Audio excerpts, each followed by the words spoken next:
السلام عليكم ورحمة الله وبركاته. أهلا وسهلا بكم. اللهم صل وسلم وبارك على سيدنا محمد وعلى آله وصحبه أجمعين. النهاردة بقى هنعمل أكلة جميلة، هي من الوجبات السريعة ومن لها عشاقها. ناس كتير جدا بتحبها، يعني معظم الناس كلها بتحبها، يعني مفيش حد ما بيحبش حاجة اسمها بيتزا. طبعا أنا عارفة إن البيتزا لها طرق كتير جدا في عمايلها. واليومين دول برضو طالع إنها بتتعمل بسرعة. فعشان كده انا برضو هي دي طريقتها حلوة. بس انا بصراحة الطريقة دي اجمل طريقة انا بحب اعمل بيها البيتزا، والعجينة بتاعتها مضمونة 100%، وببقى مبسوطة جدا لما بحس ان طعمها حلو بيدخل قلب اولادي. فطبعا يعني هي ما بتاخدش وقت معايا، وكمان سهلة وسريعة وحلوة. طيب ندخل في المكونات على طول عشان ما اطولش عليكم الفيديو. النهارده انا معلقه من الخميره دوبتها، دي خميره من بتاعه الفرن بتاع المخابز اللي هي الخميره البيره. حطيت منها معلقه ونص معلقه سكر في شويه ميه دافيه، يجي كوبايه كده، وهدوبها اهو. طبعا انا هسيبها تدوب على بال ما اقول المكونات. هنا عندي نص كوبايه من الزيت، كوبايه ازازه هي اللي هي بتاع الشاي، نص كوبايه. وعندي هنا كيلو الا ربع من الدقيق. طبعا ده دقيق زيرو. في انواع دقيق كتير، ده من افضل الانواع. طيب انا هحط على الدقيق دوت نص معلقه من الملح، نص معلقه بس اهي.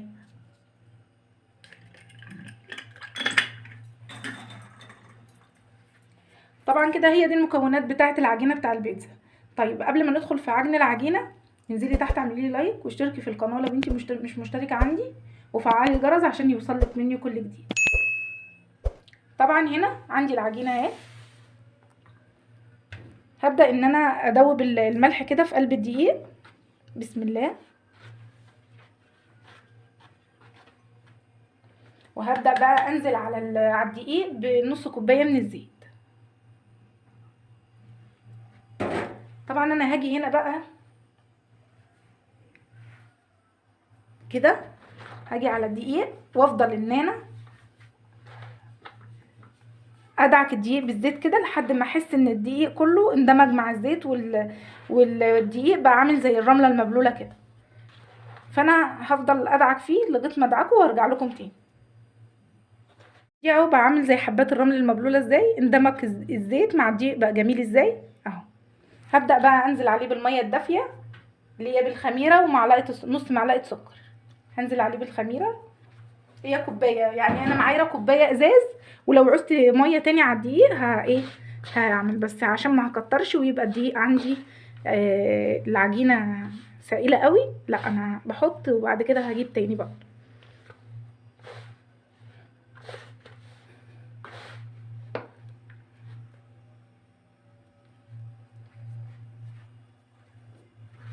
هنا هي تحتاج حبه ميه كمان في العجن، هجيب لها حبه ميه كمان. بسم الله. مش هكتر ميه كتير عشان العجينه بتبقى مظبوطه معايا. هفضل احط ميه كده لحد ما الاقي العجينه مظبوطه معايا. كل ما تحتاج شويه ميه احط لها، كل ما تحتاج شويه ميه لا احط لها.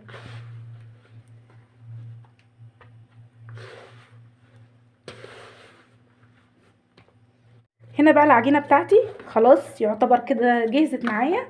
شفتوا؟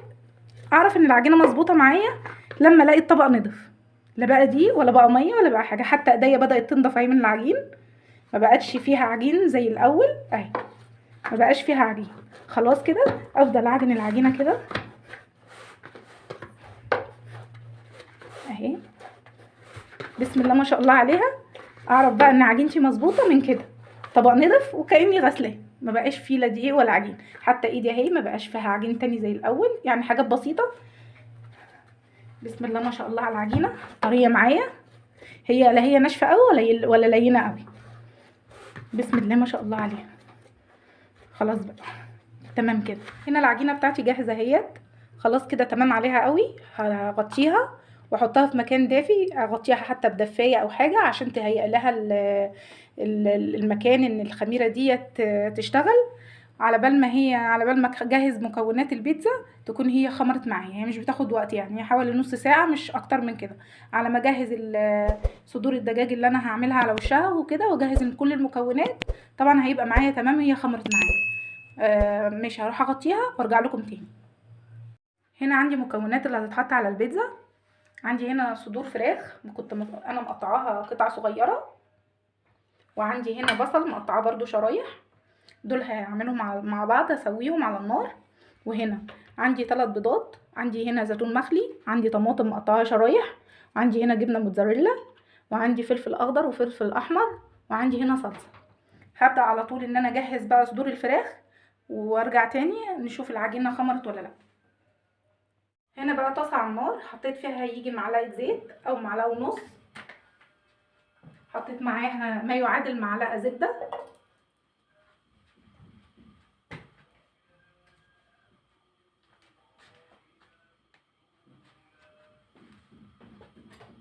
بدات تحمى معايا. هنزل على طول بالبصل،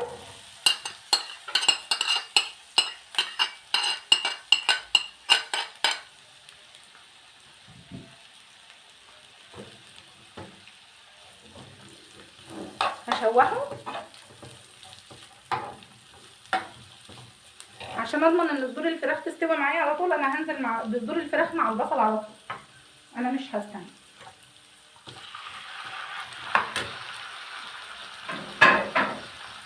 هشوحها على النار لحد ما تستوي معايا. طبعا انا مش هحط عليها ملح دلوقتي، انا هحط عليها بهارات فلفل وكمون،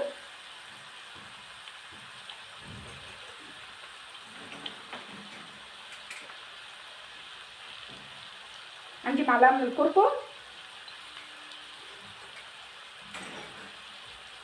وخلاص. بس مش هحط عليها انا بقى ملح دلوقتي غير في الاخر خالص، عشان صدور الفراخ ما تفقدش الميه اللي فيها وتبقى مش طريه هتنشف معايا.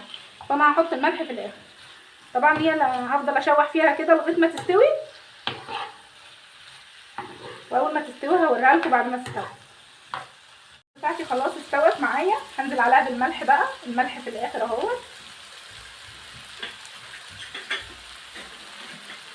ما كانش ينفع ان انا احط الملح في الاول عشان الصدور الفراخ ما تنزلش ميتها وتفقد الطراوه بتاعتها. كده تمام قوي.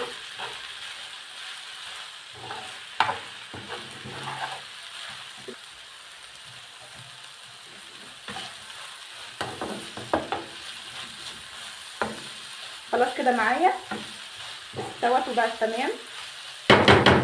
اطفي عليها كده. العجينه بتاعتي بسم الله ما شاء الله زادت اهي وخمرت. خلاص كده هقطعها بقى كده زي كاني بقطع اللي هو العيش. هوريكم. هجيب صينيه معايا اهي اقطع فيها. طبعا عشان خاطر اضمن ان العجينه ما تلزقش في ايدي هعوز ايدي حبه زيت كده بسيطه بسيطه خالص. امسح ايدي كده واقول بسم الله. هقطعها ايه كاني بقطع العيش. انا هعملها متوسطه الحجم، مش هعملها كبيره قوي ولا صغيره قوي. هقوم قطعها كده من العجينه. طبعا مش ههبط العجينه عشان اضمن بقى حلاوتها. في ناس بتقعد تدق العجينه كده وتبططها تاني، لا انا مش هبططها، هقطع ومش هبطط اهي. بصوا اخد كده من العجينه اهي عشان اضمن بس ان هي تعلى معايا على طول وتبقى جميله.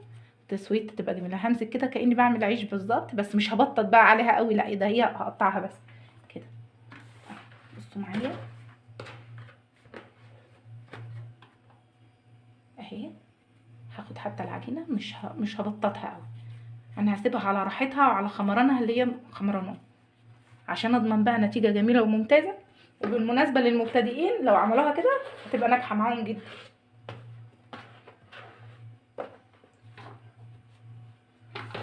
طبعا هقطعها كده وارجع لكم تاني.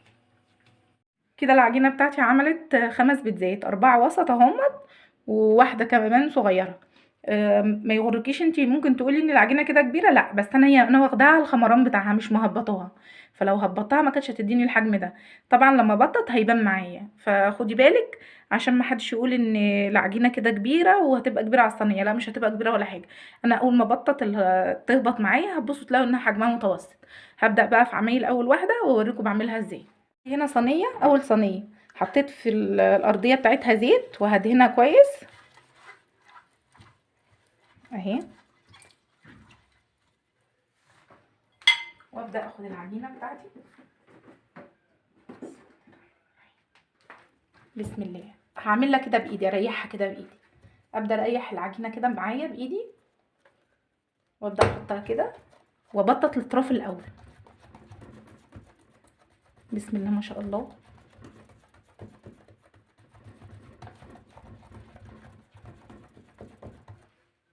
ورجعت لكم تاني بعد ما بططت العجينه كلها في كل صينيه. طبعا عشان تضمني بيتزا مظبوطه وجميله لازم تبططي العجين كله في صواني اهو. بصوا كده معايا اهو، انا بططته كله في صواني. وهبدا بقى بعد ما بططته، طبعا بتاع المحل بيعمل كده، بيبطط العجين مع بعضه كده كله كده في صواني بيجهزه. طبعا بس هو مختلف عن البيت بحاجة، ان هو عنده المكان بيبقى دافي، لان بسبب الفرن اللي هو مشغله وهو طول النهار وبتاع، فالمكان دافي مدي فرصة للعجين ان هو يخمر زيادة. فطبعا عشان انا دلوقتي اضمن نتيجة مظبوطة وطالعة جميلة معايا، انا بططت كل العجين في كل الصواني اهو. ماشي. وهبدأ بقى ان انا ازوق بقى كل واحدة وادهنها واعملها واجهزها لغايه طبعا واركنها. مش هتحطها في الفرن على طول، لازم بعد ما اخلصهم كلهم ارجع بقى احطهم في الفرن، تبدا بقى تعلى معايا وتبقى جميله وتحسي من جوه ان هي خفيفه وحلوه وطريه في نفس الوقت. طبعا اهيت انا كده عملتهم كلهم كده. العجينه بديها فرصه انها ترتاح طبعا بمعجون الصلصه، وهبدا اوريكم واحده وبرده هعمل كله واوريكم في الاخر انا عملت ايه. هنا بقى عندي اهو هحط حوالي معلقه من الصلصه، حوالي معلقه، مش هكتر لان انا هحط طماطم شرايح. بس خدي بالك لازم الطماطم الشرايح تبقى رقيقه عشان تستوي معايا على طول. طبعا همشي كده الصلصه على الصينيه على العجين.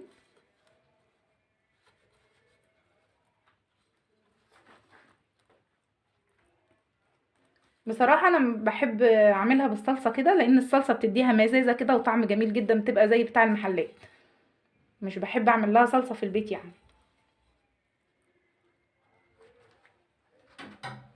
كده تمام. هنزل بشرايح الطماطم. الشرايح بتاعتي رقيقه، انا مش عاملاها يعني تخينه عشان خاطر تستوي معايا على طول مع البيتزا.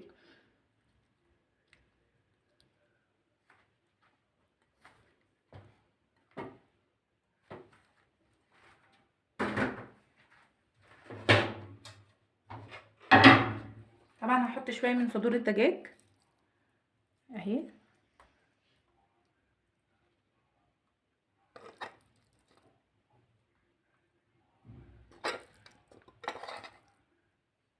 هحط شويه من البصل، على فكره البصل ده بيديها طعم حلو جدا.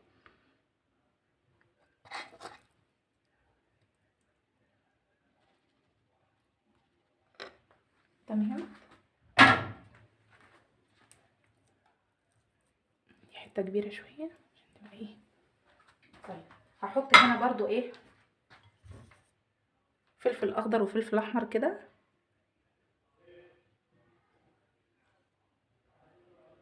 مش هكتر لانه هو ده حامي. وعندي زيتون.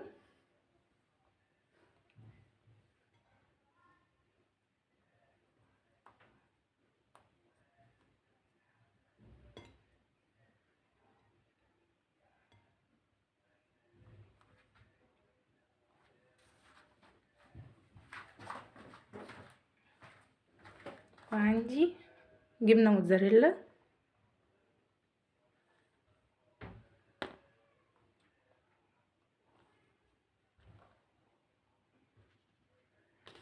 هكتر فيها الجبنه بقى شويه عشان تبقى طالعه طعمها حلو.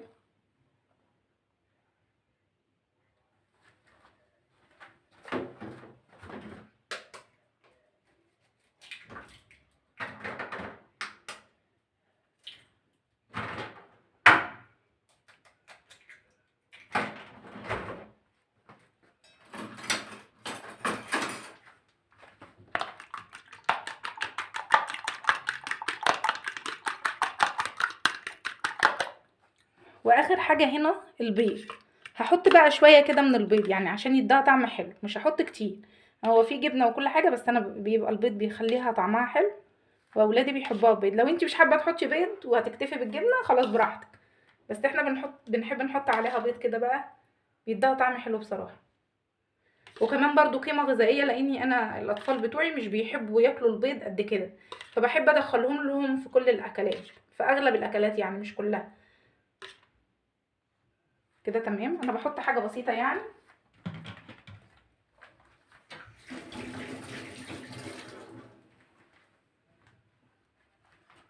وهنا اخر حاجه بقى،